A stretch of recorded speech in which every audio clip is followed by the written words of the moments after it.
really what this is, it's a management simulator. It's a management simulator combined with very simplistic in-ring gameplay. It's for the Commodore 64. There's joystick and 2 buttons, maybe 1 button.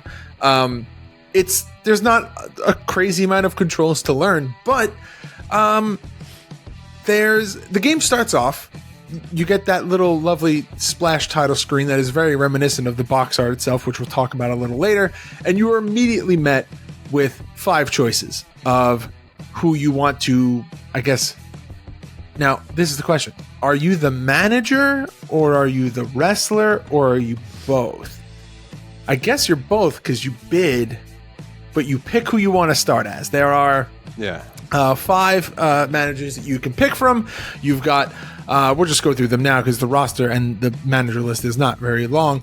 You've got Abdul Makesh, Big John, Dolores, Fast Ed, and Lucky. And you can just pick them from the main menu screen or from the manager screen.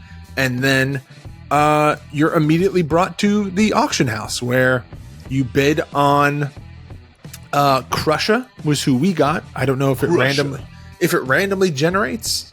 It's pretty crazy though, the graphics on this, because you start in like an old looking Gotham-y, Grand Theft Auto looking. It is very Gotham-y. Yeah, like old town, like city landscape, and you pick where you want to go from there. Like there's the auction house, there's wrestling, there's fights, and like it says, like you go through either the smaller gyms or there's a coliseum in the background you could work your way to. But the only thing is, everything's so slow. And it's Commodore 64, so I'm not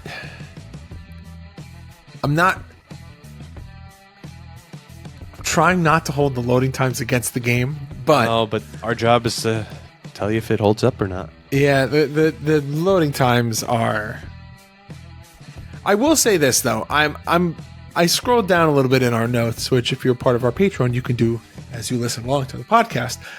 So I'm looking in the graphics, and I'm noticing something now that I didn't notice during the playthrough.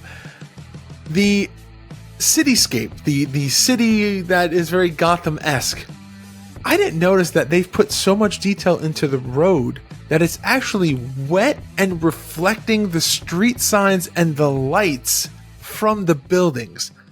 What an insane detail